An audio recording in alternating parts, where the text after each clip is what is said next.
Alright guys, I'm kind of curious if you guys have the same problem with this 2019 Elantra. I'm guessing it's the same way in the 2020s also. So if you are driving around, you'll notice it more in town when you're going to signal lights and everything. And as soon as I say it, if it happens to you, you'll know exactly what I'm talking about.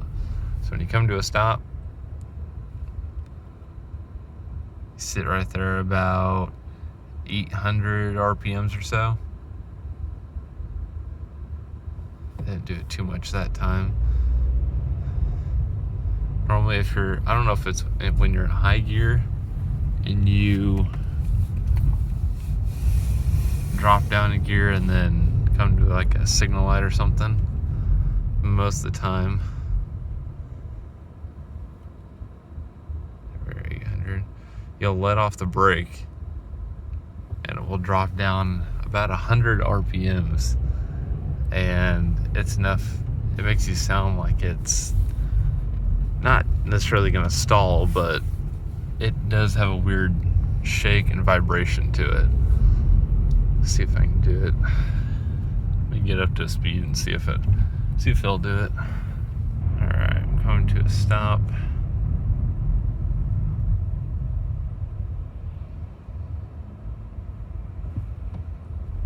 Not do it there either. Alright, I turned my AC off to see if that would kind of help simulate it more. Just come to a stop here. There we go. See how I dropped down? It's right about 700 RPMs. When you let off, it drops down another 100. And you can really feel it when you're actually in the vehicle. It's pretty noticeable. I was, thinking about asking the dealership if they can kind of tune it. I don't know why they have it drop 100 RPMs when you let off the brake. Doesn't really make a whole lot of sense to me, but maybe there's some kind of logic behind it. I don't know. Maybe it's to save fuel or something. I doubt 100 RPMs really uses that much fuel, but you never know. Another thing that kind of bugs me, it's not too big of a deal, but it is the trunk release on the key is a major pain in the butt.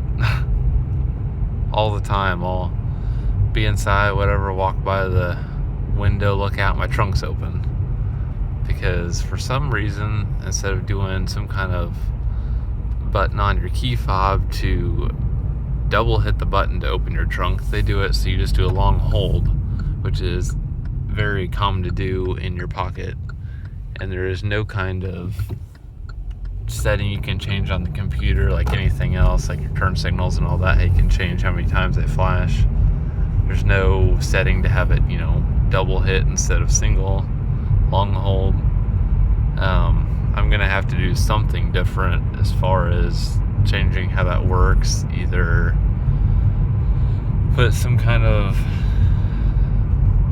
switch to override it, or just have it so I unlock, pretty much pull the fuse for that trunk release and just have to open up my door and manually pull the lever down there.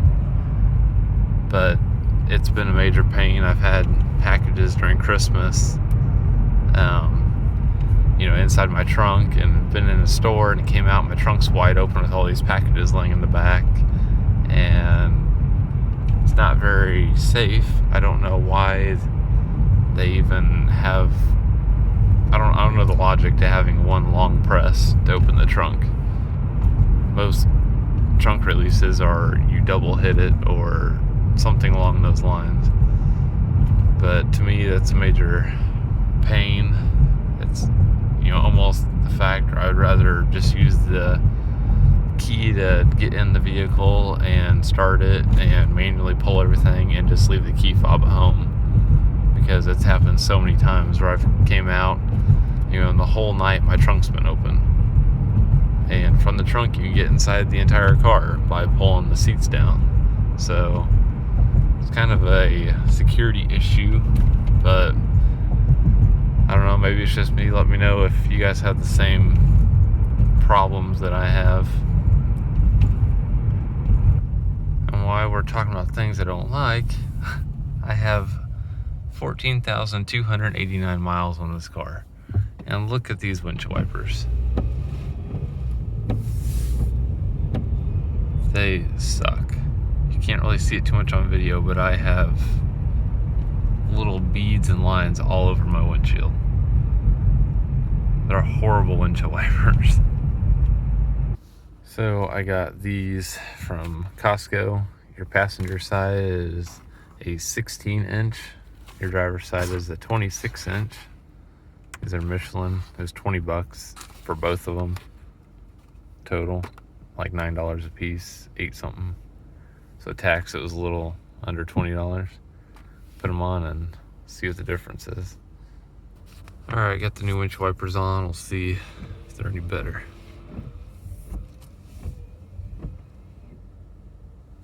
A lot better.